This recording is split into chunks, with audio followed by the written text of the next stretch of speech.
Hello, welcome to the 3,000-mile review on my GSXS-1000. Excuse me.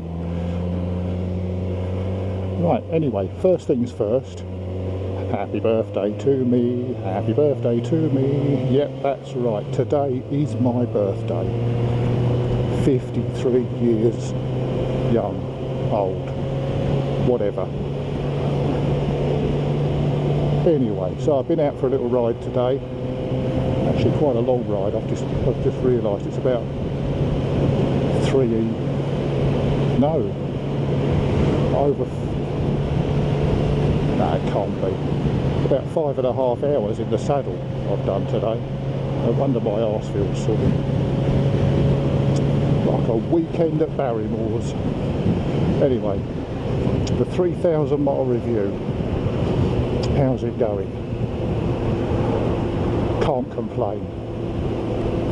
Honestly, this is one of the most underrated bikes on the market. I just don't get why they're not bought by more people. The engine is fantastic, handling's good, brakes are good, gearbox, everything. It's just a great road bike. And it'll also scratch. It'll blast around like a superbike if it need to, if you want to.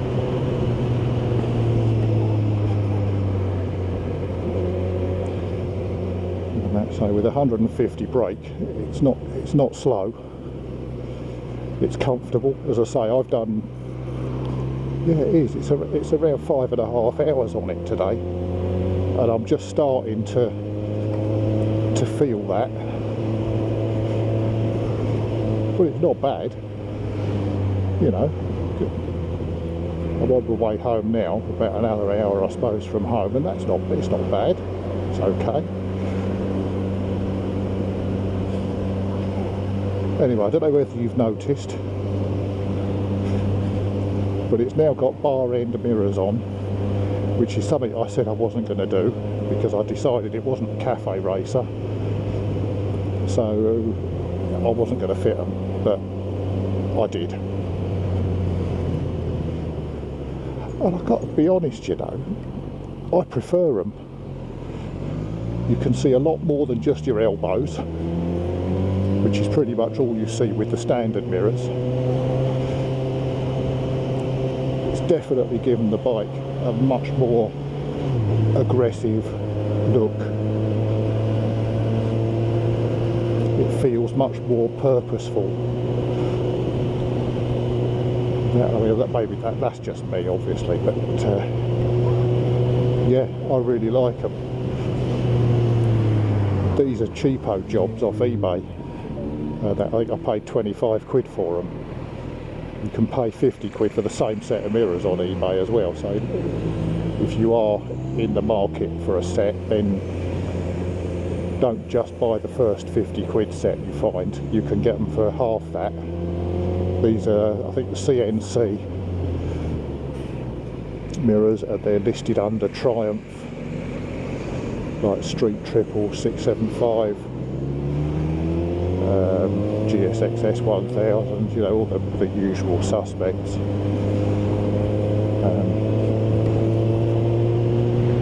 But yeah, but they're pretty good. They don't vibrate all over the place. The lenses are slightly tinted blue, which just looked a bit odd at first, but again, I like that as well. It stops the car headlights. That dazzling you.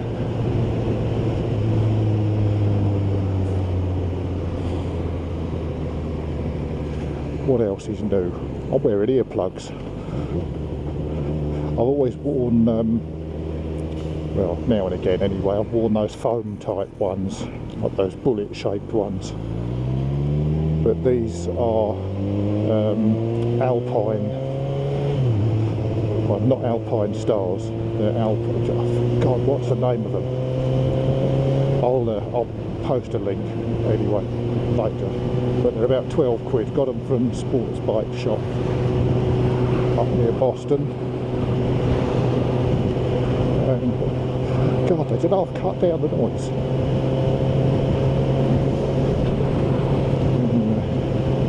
This lid that I use isn't the quietest.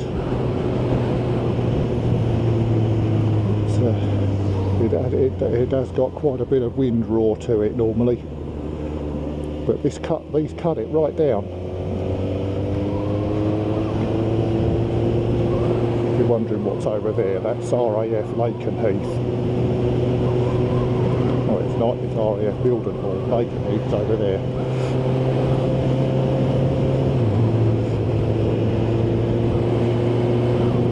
Unfortunately, there's doesn't seem to be anything taking off and landing at the moment, so never mind. Lots of American cars around here because this is an American base. It might be called RAF Mildenhall, but it's actually American.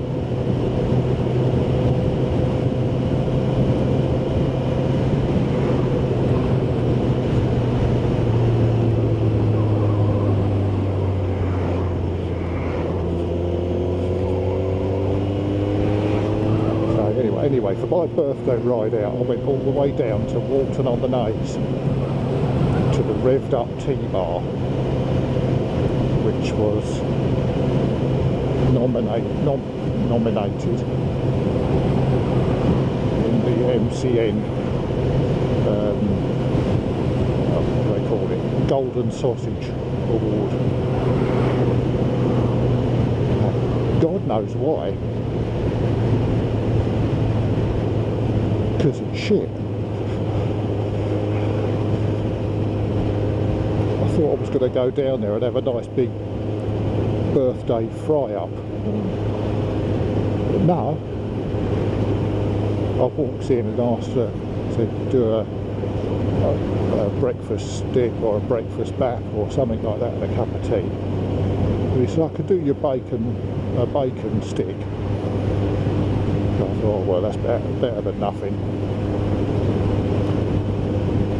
But he came out with this little 3-inch long bit of French stick with some bacon in it.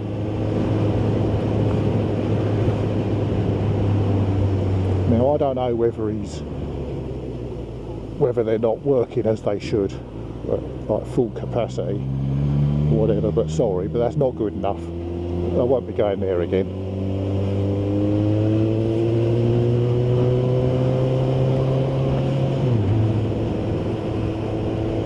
Well, we got it out anyway.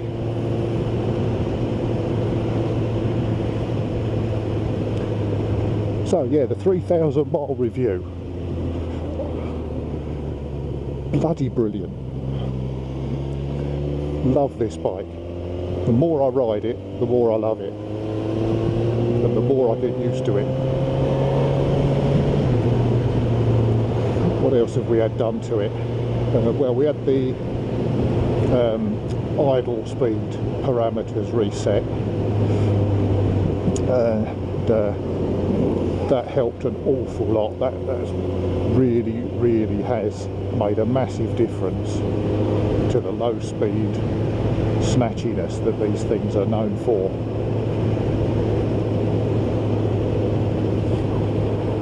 So that's well worth doing. Obviously, if you've seen any of my previous videos, you know it's got the Katana throttle tube on as well. Another brilliant, well, cheap modification.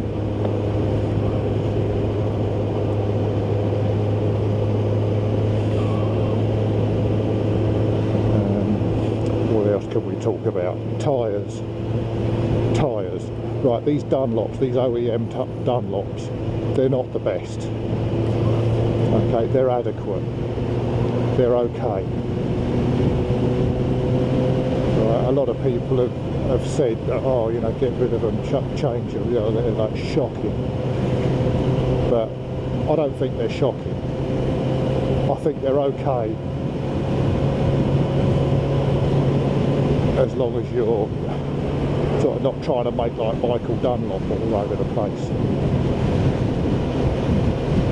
And that, I mean, the rear one on this is starting to square off now, so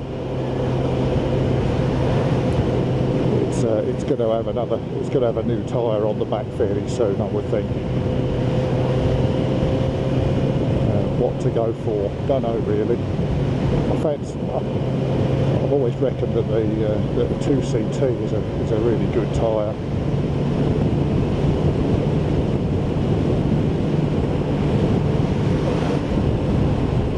And people still rate them now, so maybe something like that.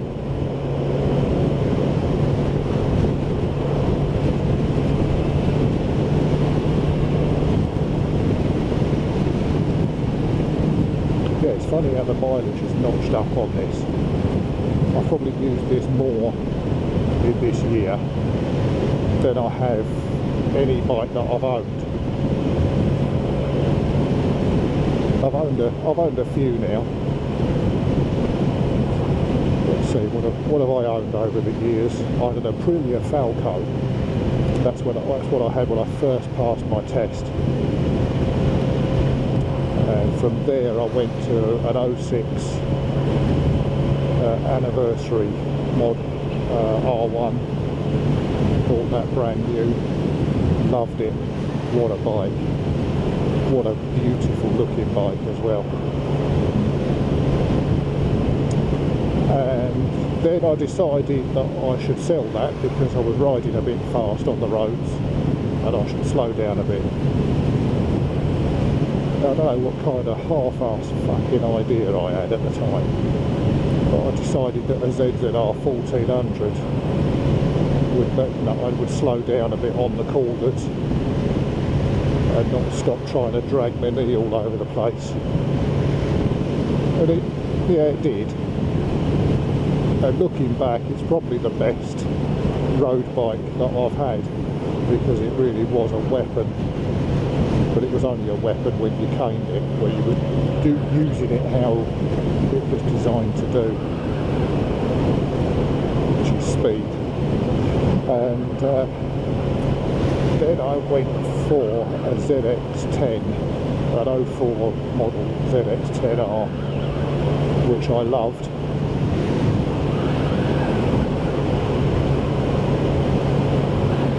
But again, it was it was so track focused that it was really only ever fun when you were caning it. So I sold it. And then I went to this. And I love this to bits. This is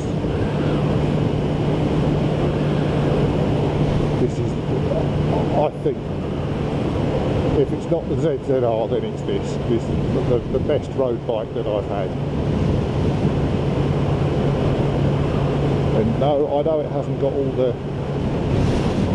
whistles and bells on it. It hasn't got like 10-stage traction control. It hasn't got cornering ABS. It hasn't got rain mode, sport mode, track mode. Got a pit lane speed limiter. It hasn't got anti-wheelie.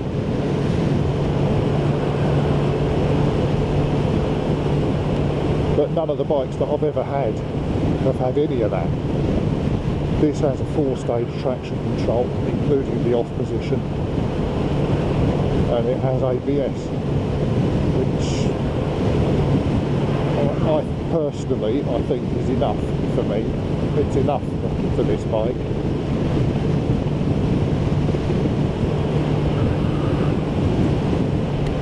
I haven't found either setting, either rider aid intrusive. I think I've had the ABS slight kick in once.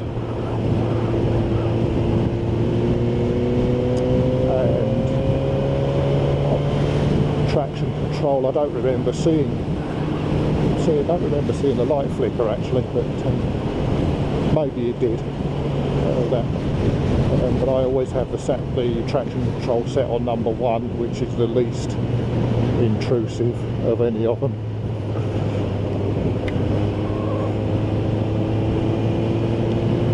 You know, always said you don't need it, but hell, it's a safety net and it's set on number 1, so it's just sort of there in case anything happens. That corner was sharper than I was imagining.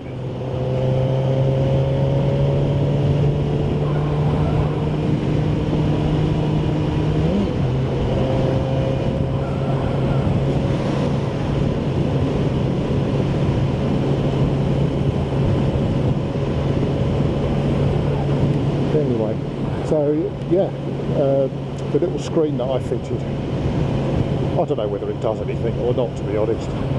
I think it probably does. I think it does keep the worst of the wind off your chest. But the thing is, it probably just directs it straight to your head. But it's certainly no worse than not having a screen.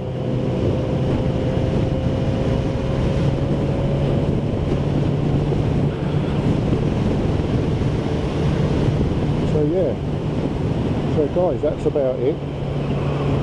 Thank you so much for watching, and if you enjoyed this little ride, then be sure to like it and subscribe, click the little bell icon, and yeah, I'll put up more stuff as and when.